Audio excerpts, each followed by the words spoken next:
오늘은 본문 말씀을 가지고 제자를 찾은 부활주님이란 제목으로 말씀을 드리겠습니다.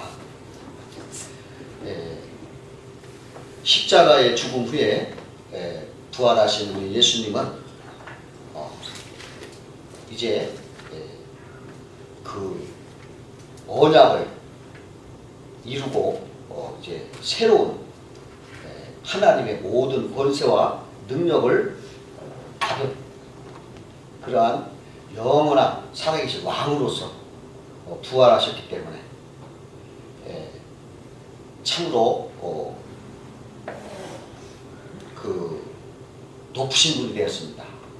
그런데 그 부활하신 예수님이 모든 만백성 대중을 상대하면서 말씀하지 않고 또 어떠한 그 자기를 처형했던 바라바를 찾든지 대제사장을 찾아가든지 또한 그 자기를 조롱했던 사람들을 찾아가면서 자기의 부활을 알리지 않으시고 어디로 가셨느냐면은 그가 생전에 사랑하시던 그 제자들을 찾아서 다시 찾아오셨던 것입니다.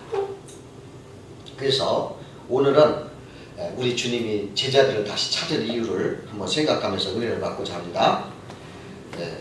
첫 번째로 이 제자들에게 다시 살았다 하는 그러한 기쁨의 부활 소식을 그들에게 주시고 즐거움을 주시기 위해서 제자를 찾아가신 것을 보입니다.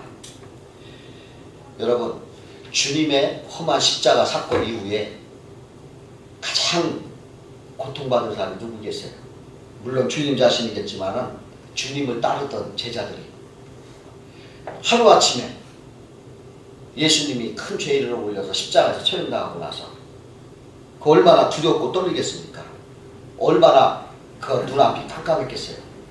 3년 반 동안을 주님을 따라서 다녔는데 어느 날 갑자기 이렇게 십자가에서 주님이 돌아가시게 되니까 그들은 참으로 뿔뿔이 흩어져서 도망다니고 숨어서 고통스럽고 어두운 곳에서 떨며 있었을 것입니다.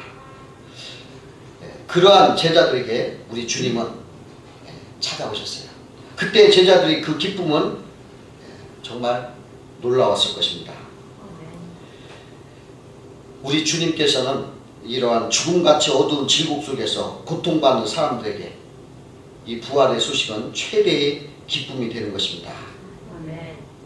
여러분, 제가 엊그제 이거 좀 무척 개인적인 얘기인데 집에 있는데 오늘이 부활주일이라 이거 부활주일 설교를 어떻게 해야 되나 하고 설교를 구상하고 있었는데 마침 그 우리 위층에 사는 그 아주머니가 전화가 왔어요. 그러더니 전에 제가 등산을 하시라고 지팡이를 하나 선물한 적이 있어가지고 이제 그 지팡이를 갖고 등산을 하고 이제 와서 이제 고마워서 그랬는지 그 파래라고 할까요? 그 바다에서 나는 파래 그걸 잘 묻혀가지고 전화를 하면서 그걸 좋아하느냐고 그래서 좋아합니다. 잘 먹냐? 잘 먹습니다. 그럼 내가 가볍다고. 근데 그거 참 염치 없죠? 좋아하느냐고 하면 괜찮다고 해야 되는데 좋아한다. 가져간다니까 그래라. 이거뿐이 안 되거든요. 굉장히 참 내가 그러고 나서도 이거 내가 공짜로 너무 말했나 하고 마음에 미안한 마음이 드는데 어쨌든 그 성의를 무시하기가 싫어서 어쨌든 그분의 성의를 받은 거예요. 그랬더니 이제 우리 식구가 없었어요. 근데 바로 또 오대요. 그래가지고 이제 만났습니다. 들어왔는데 그 파래를 주시면서 뭐 먹어보라고 먹어봤어. 맛있대요. 그래 고맙다고 이제 하는데 그 얘기를 해요.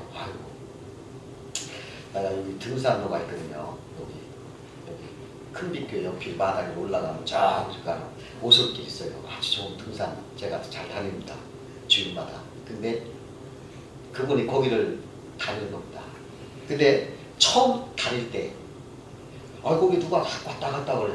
에이 그 사람 표현에 빌어먹을 나도 한번 가보자. 그래가지고 여자인데 겁도 없이 새벽에 깜깜한데 안개를 뿌옇게 끼는데 그 무조건 올라갔다는 거예요. 올라가서 얼마큼 가는데 계속 길은 좁고 그냥 깜깜하고 그냥 어디서 우르릉 소리가 나면 깜짝 놀래고 그냥 혼자 그냥 아이고 내가 도깨비 울렸어 내가 도깨비 울렸어 하면서 깜짝 놀래면서 어떻게 왔는데 그 큰빛교회 마당에 보이더랍니다. 그때 살았네 이란단 말이에요. 그래서 내가 그 말을 딱 듣는 순간에 아 부활절 살았네 그게 설교의 제 주제가 될 것 같아요. 아이고 요거 하나님이 설교를 이렇게 하라고 이분을 보내셔서 살았네를 듣게 하시는구나. 내일이 부활절인데 살았네로 설교를 해봐야겠다. 이제 그러고서 근데 그게 살았네 한마디를 가지고 설교를 꾸미려니까 내 실력이 되나요? 그게 안 되죠. 그래서 제가 여기다 둔 거예요. 그냥 첫째 우리가 예수님이 돌아가셨을 때 그 제자들의 그 심령과 그 어두움은 그 아주머니가 그 밤길에 그 길을 잃어볼까 노심초사 전전긍긍하면서 한 걸음 그냥 어디서 무슨 소리가 나면 깜짝 놀라가면서 내가 미쳤다고 내가 왜 올라왔나 하면서 왔는데 거기를 도착했을 때 살았네 하는 것처럼 제자들도 예수님의 부활을 봤을 때 살았네 아마 길을 찾은 어두운 산길에 두려움 속에 헤매던 사람이 길을 찾아서 기뻐하는 것처럼 생명을 찾은 것처럼 기뻐했을 것이다. 예수님은 바로 제자들을 찾아왔을 것이다. 목자는 진정한 목자는 남을 떠나지 않습니다. 자기의 죽음까지도 떠나지 않고 자기 제자들에게 관심을 가지고 죽음 이후에는 이제 하늘에 하나님의 권세와 모든 땅과 하늘의 모든 권세를 가지신 주님이신 대로 그 자기들의 그 새 제자들을 관심을 가지고 또 자신이 제자들에게 약속한 약속을 이행하시기 위해서 기쁨을 주시기 위해서 이렇게 제자를 찾아오신 참으로 아주 좋으신 우리 예수님을 우리가 볼 수가 있는 것입니다. 두 번째로 우리 예수님이 제자들을 찾은 뜻은 그 신중한 나타남이신 것입니다. 여러분 아까 제가 말했죠.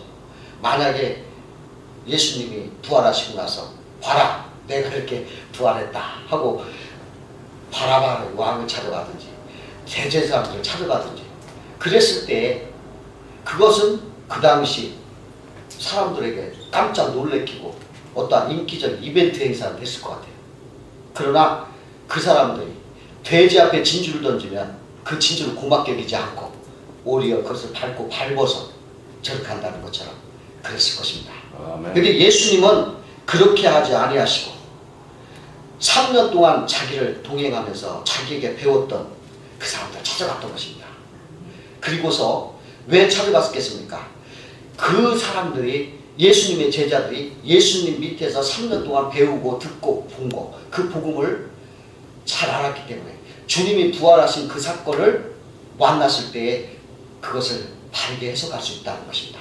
아멘. 무조건 보이지도 않는 사람한테 처음으로 바라봤는데 턱 나타났다고 했다고 해서 그들이 하나님을 동의할 수가 없고 예수님을 오히려 대적할 수도 있습니다.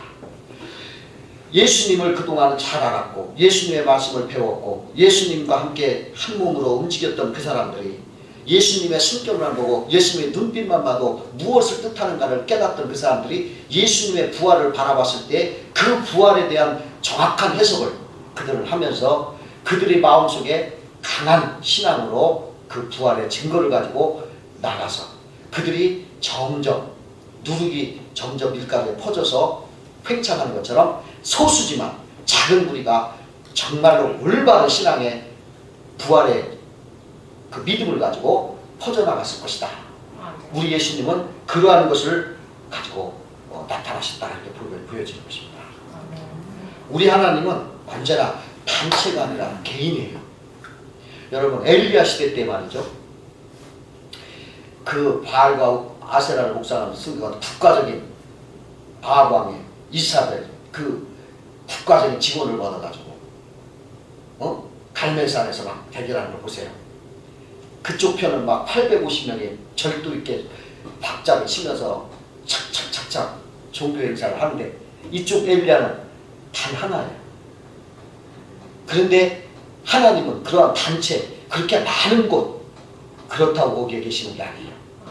단 한 사람일지라도 바르게 신발을 가진 사람, 정말 예수님을 바르게 아는 사람에게 주님을 함께 하십니다. 그러니까 여러분들도 우리가 적은 소수지만 우리가 신앙을 바르게 갖고 부활의 이러한 하나님의 은혜를 바르게 우리가 깨달을 때에 참으로 기드온 병사처럼 소수가 많은 수많은 위대한 대적을 물리친 것처럼 여러분들도 훈련되어진 소수지만 주님의 제자로서 이제 천국 복음을 세상에 퍼져나가는데 합당할 것입니다. 여러분, 바로 이러한 목적을 가지고 우리 주님은 제자들을 찾아왔으라고 봅니다. 제자들이 이 예수님이 나타났을 때 그들은 이제 그 성경을 어떻게 해석했습니까? 그 해석한 것을 제자들의 해석을 제가 유심히 봤더니 이렇게 해석이 주로 됐어요. 네, 베드로의 해석은 이렇게 말했습니다. 제자 베드로는 이 부활을 이렇게 해석했어요. 이것은 이스라엘의 다윗의 위로 예수님을 이렇게 주신 것이다. 그가 부활하심으로써 이미 다윗의 예언과 하나님의 성령이 요구하는 것을 다 이루었고 그 위를 주신다는 약속을 성취하기 위해서 예수님이 부활하셔서 만왕의 왕으로 지금 살아계신 주님이시다. 이렇게 하면서 오직 주님의 부활은 하나님이 선택하신 왕권의 승리라는 사실을 해석한 거예요.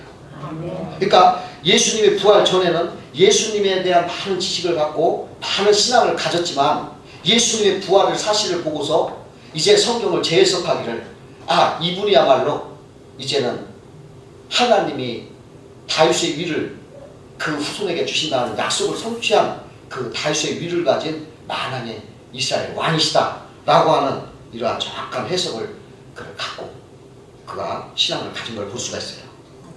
여러분, 이렇게 우리 예수님에 대한 부활에 대한 정확한 해석과 그거에 대한 정확한 믿음은 그 사람이 소수일지라도 엄청난 위력을 발휘한다는 것을 여러분들 믿으시기를 바랍니다.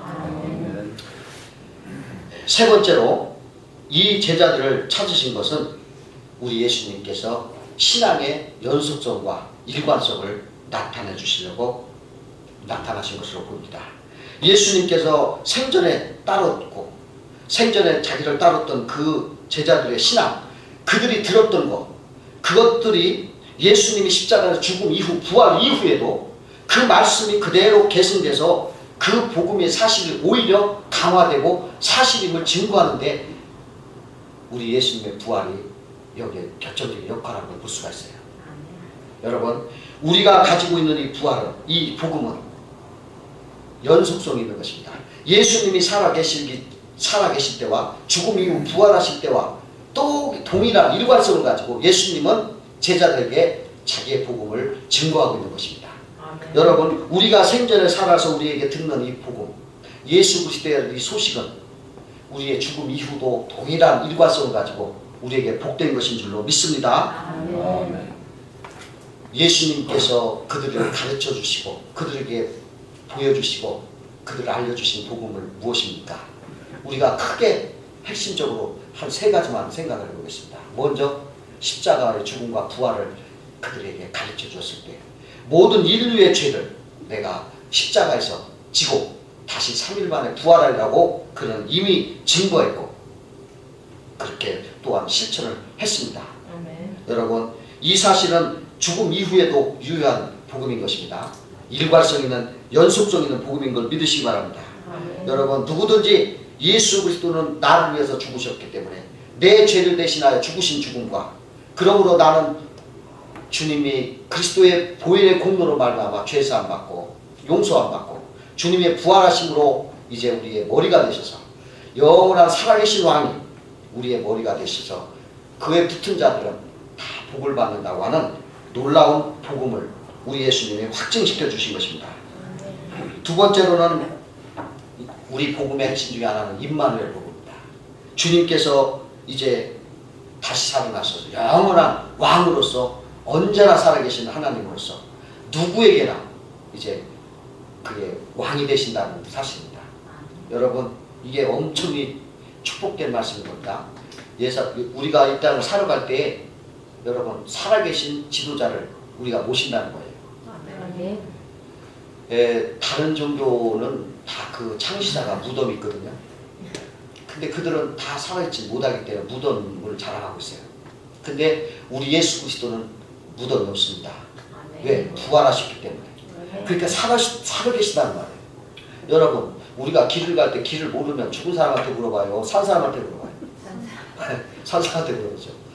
우리 인생의 길을 갈 때 죽은 사람한테 물어보면 대답해 줍니까?